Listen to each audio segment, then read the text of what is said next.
Hello friends, నేను మీ బాంబే వార్తకను. పోసిన నూనె పోసినట్లే ఉండి 15 రోజులు నిల్వ ఉండే వాటిని ఎలా తయారు చేసుకుందామో చూద్దాం రండి. 1 కప్పు సూజీ లేదా దీన్నే బొంబాయి రవ్వ అంటారు. ఏ కప్పుతో అయితే సూజీ తీసుకున్నామో అదే కప్పుతో 1/2 కప్పు పొడి బియ్యం పిండి, 1 ఎండుమిర్చి, నువ్వులు 2 టేబుల్ స్పూన్స్, అల్లం 1 ఇంచ్,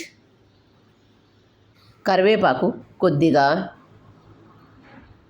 పచ్చిమిర్చి 2, ఉప్పు 1 టేబుల్ స్పూన్, నూనె 2 టేబుల్ స్పూన్స్. ఒక మిక్సీ జార్ తీసుకొని అందులో 1 కప్పు సూజీ లేదా దీన్నే బొంబాయి రవ్వ వేసుకొని మెత్తని పొడిలా చేసుకోండి. ఎంత మెత్తగా చేసుకున్నా ఇది మెత్తగా కాదు కాబట్టి కొద్దిగా రవ్వలాగే ఉంటుంది. ఇలా చేసుకున్న దీన్ని ఒక వెడల్పాటి ప్లేట్ తీసుకొని అందులో వేసుకోండి. ఏ కప్పుతో అయితే సూజీ తీసుకున్నామో అదే కప్పుతో 1/2 కప్పు పొడి బియ్యం పిండి వేసుకోండి. ఒక మిక్సీ జార్ తీసుకొని అందులో ఎండుమిర్చి, పచ్చిమిర్చి, కరివేపాకు, ఉప్పు, అల్లం వేసుకొని మూత మూసుకొని వీటన్నింటిని కోర్సుగా మిక్సీ చేసుకోండి. వెడల్పాటి ప్లేట్ తీసుకొని మెత్తగా చేసుకున్న ఈ సూజీని ఇందులో వేసుకోండి. అలాగే అందులో 1/2 కప్పు పొడి బియ్యం పిండి వేసుకొని 2 టేబుల్ స్పూన్ల ఆయిల్ వేడి చేసుకొని అందులో పోసుకోండి. ఇప్పుడు కోర్సుగా మిక్సీ చేసుకున్న దీన్ని కూడా పిండిలో వేసి కలుపుకోండి. నీళ్లు కొద్దిగా పోస్తూ పిండిని బాగా కలుపుకోండి. పిండి పూరీ పిండిలాగా కలుపుకోండి. లూజ్గా మాత్రం కలుపుకోవద్దు. పిండి కొద్దిగా గట్టిగానే కలుపుకోండి. ఇలా కలుపుకున్న పిండిని మూత మూసి ఒక 10 నిమిషాలు పక్కన పెట్టండి. రవ్వ వేసాం కాబట్టి బాగా నానుతుంది. 10 నిమిషాల తర్వాత మూత తీసి పిండిని మరొకసారి అంతా బాగా కలుపుకోండి. ఇలా కలుపుకున్న ఈ పిండిని 2 సమాన భాగాలుగా చేసుకొని రౌండ్ ముద్దల్లాగా చేసుకొని పక్కన పెట్టండి. చపాతీలు చేసుకునే పీట మీద పొడి బియ్య పిండి కొద్దిగా వేసుకొని ముందుగా మనం రౌండ్గా చేసుకున్న దాన్ని ఒకదాన్ని పెట్టుకొని అంత రౌండ్గా చేసుకోండి. మరీ పల్చగా కాను మరీ మందంగా కాను చేసుకోవద్దు. వీడియోలో చూపిస్తున్నంత ఉండేటట్లు చూసుకోండి.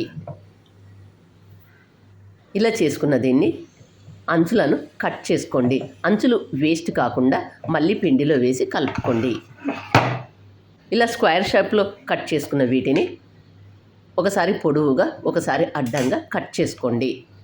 చేసుకున్న ఈ అంచులను వేస్ట్ కాకుండా మళ్ళీ చేసుకోండి. 1 ఇంచ్ ఉండేటట్లు అన్ని సమానంగా కట్ చేసుకోండి. ఒకసారి పొడవుగా ఒకసారి అడ్డంగా కట్ చేసుకోండి. 1 ఇంచ్ ఉండేటట్లు కట్ చేసుకోండి. ఇలా కట్ చేసుకున్న వాటన్నిటిని ఒక ప్లేట్లోకి తీసుకోండి. అలాగే మిగతా పిండిని అంతటిని కూడా ఇలా చేసుకొని కట్ చేసుకొని ఒక ప్లేట్లోకి తీసుకోండి. గ్యాస్ ఆన్ చేసుకొని ఒక బాండీ పెట్టుకొని అందులో డీప్ ఫ్రైకి సరిపడినంత ఆయిల్ తీసుకోండి. ఆయిల్ వేడైన తర్వాత మంటను మీడియం హీటులో పెట్టుకొని ముందుగా మనం చేసుకున్న వాటిని ఒక్కొక్కటిగా ఇందులో వేసుకొని కాల్చుకోండి. వేసిన వెంటనే గరిటె పెట్టి కలపవద్దు. ఒక సైడు కొద్దిగా కాలిన తర్వాత మరొక సైడు తిప్పి వేసుకోండి. అలాగే 2 వైపులా కాల్చుకోండి. ఇలా 2 వైపులా కాల్చుకున్న వీటిని ఒక ప్లేట్లోకి తీసుకుందాం. ఈ రవ్వతో చేసుకున్న ఈ స్టిక్స్ ఒకసారి చేసి పెట్టుకుంటే 15 రోజులైనా నిల్వ ఉంటాయి. ఇలా 2 వైపులా కాల్చుకున్న వీటిని ఒక ప్లేట్లోకి తీసుకుందాం. అక్క, ఇవి కాలినది లేనిది ఎలా తెలుస్తుంది అని అంటే నూనెలో ఉండే నురగంతా తగ్గిపోయి పైకి వచ్చినట్లయితే కాలినట్లు. పోసిన నూనె ఏమాత్రం ఖర్చు కాకుండా 15 రోజులు నిల్వ ఉండే వీటిని మీరు కూడా తప్పక ట్రై చేయండి. మరి మీకు ఎలా వచ్చాయో నాకు కామెంట్ చేసి చెప్పండి. నా ఛానల్ కొత్తగా చూసేవాళ్ళు సబ్స్క్రైబ్ చేసుకోండి. వీడియో నచ్చినట్లయితే ఒక లైక్ ఇవ్వండి. మీరు ఇచ్చే ఆ లైకే మాకు ఎంతో ప్రోత్సాహాన్ని ఇస్తుంది. Thank you for watching.